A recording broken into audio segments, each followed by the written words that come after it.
Hello and welcome.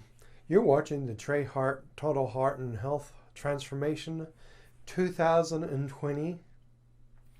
So today we're going to be talking about apps that might be useful for your health. Stick around.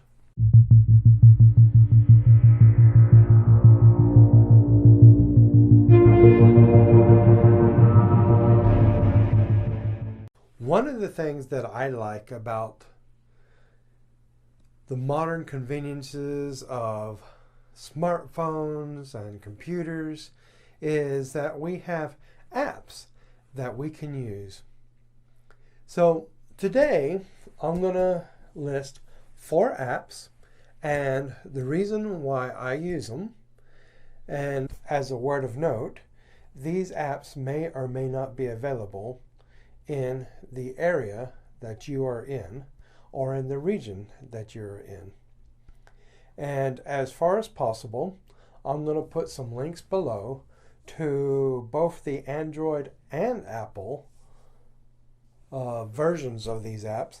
However, it should be noted that the versions of these apps that I'm going to talk about today are not available in both Android and Apple, but they are all available on Android. So sorry if you're an Apple user. One of the great things about using apps and stuff like that is to be able to track your diet. One of the things about being able to track your diet is it helps you know, for instance, what food you're eating, what type of exercises you're doing. So one of the apps that I use is Google Fit.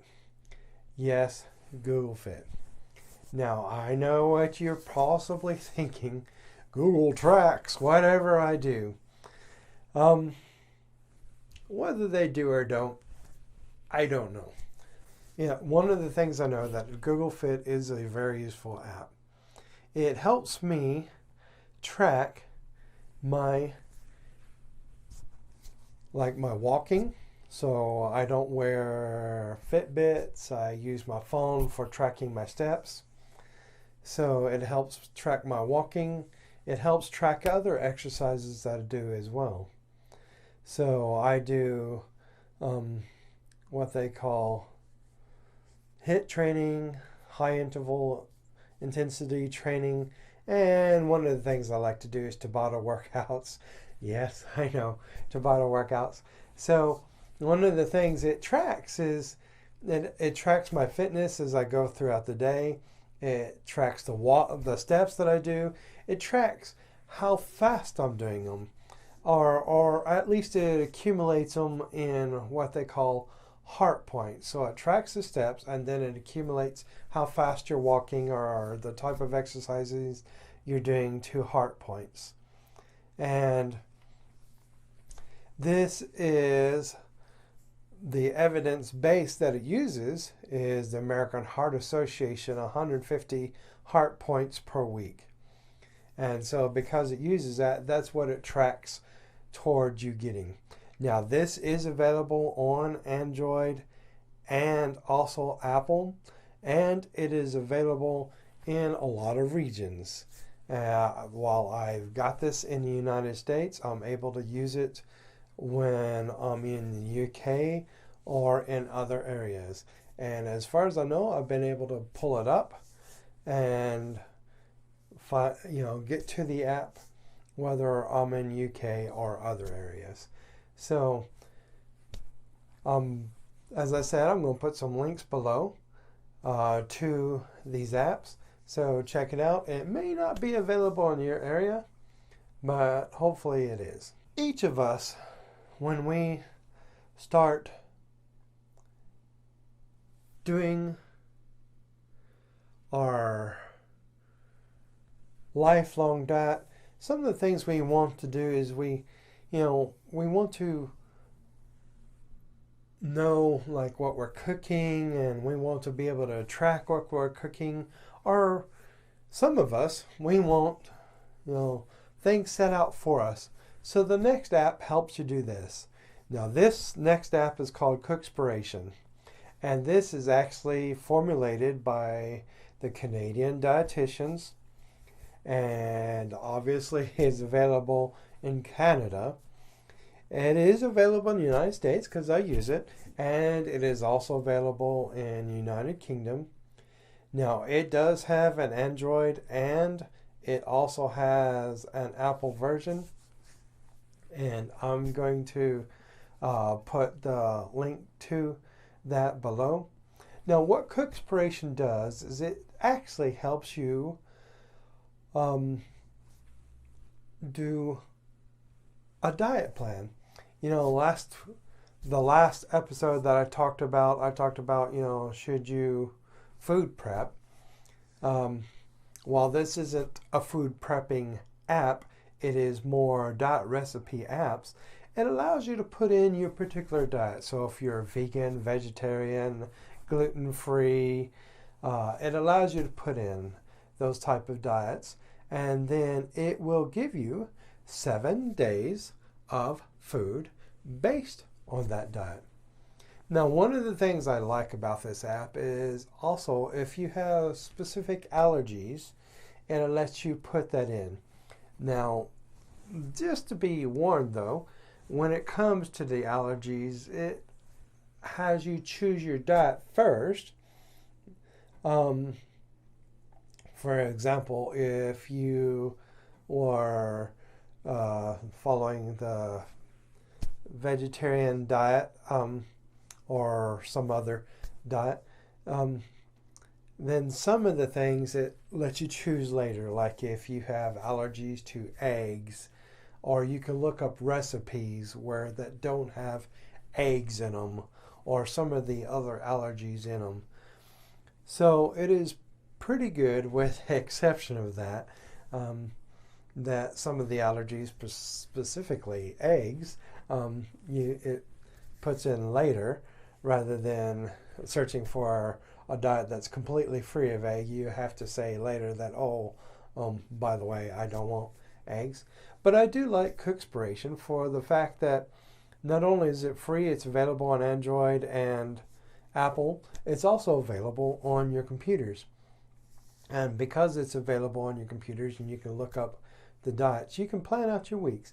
Now, the great thing is anything that it gives you, it also gives you shopping list. So when you're planning your week, you can plan your shopping list based on this.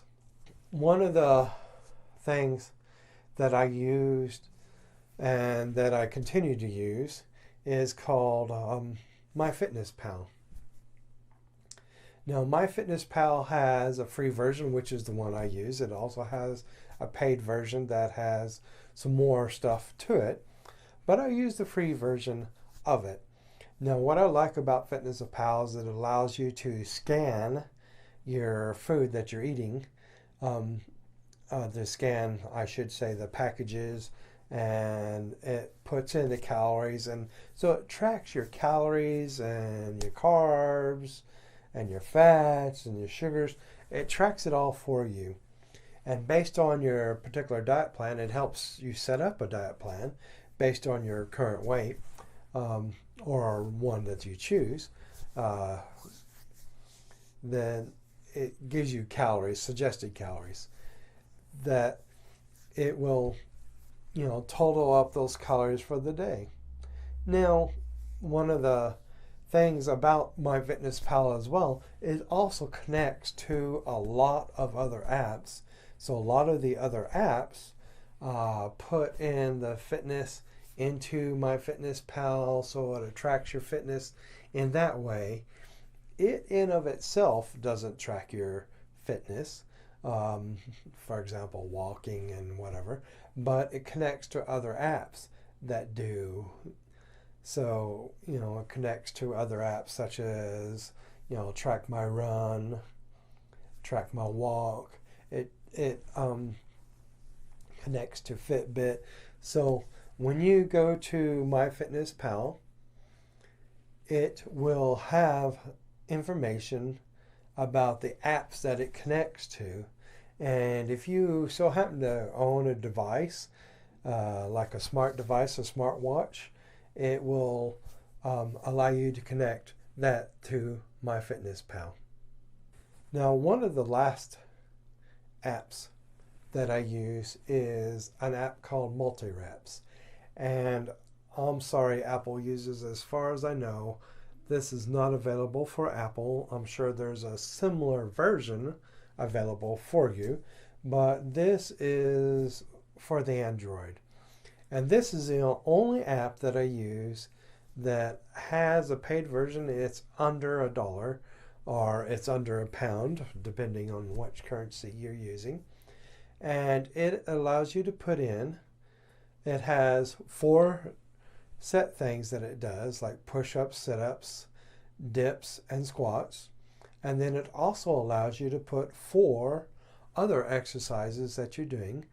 And then it allows you to build up your exercises as you go along. Now this is what I like, is because it allows you to start from beginner, so you could put in your goal. Remember, we talked about SMART goals in one of my videos.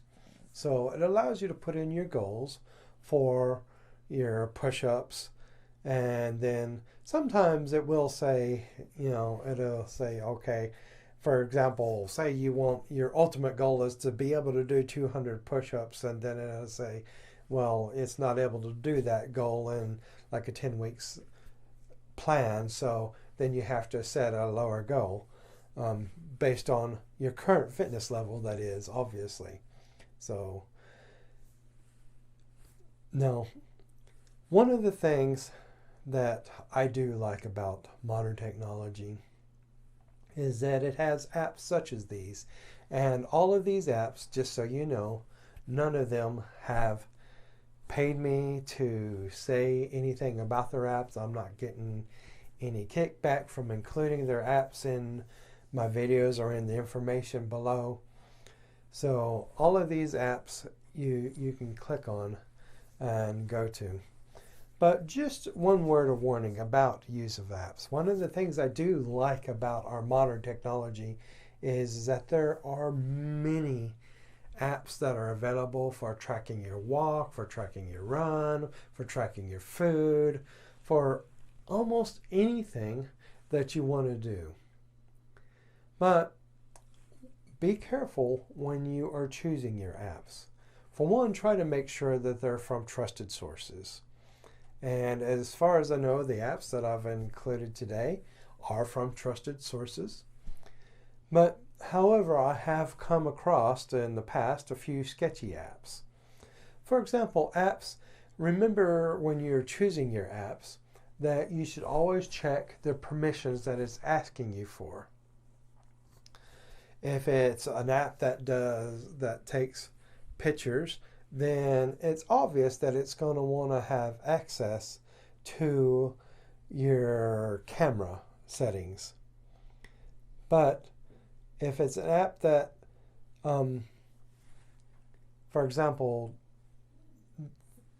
tracks your push-ups, it wouldn't need access to your contacts or whatever. So when you are purchasing an app or you're looking into an app, check what permissions you're giving it, because you can be giving it permissions that it doesn't need. And if it's asking for a bunch of stuff, then you might want to check around and check other apps that are similar. For example, if you're wanting a push-up app, why would a push-up app need access to your contacts? What does your contacts have anything to do with push-ups? So just double check the permissions. So I hope that you have liked this video. If you have, please press the like button below. And remember, if you are not a current subscriber, you can subscribe. And as always, I offer a full series of my videos and of these for free, either here on YouTube or on my website, treyhart.com. So check me out there. And remember, your health is your wealth, and I will see you next time. Bye for now.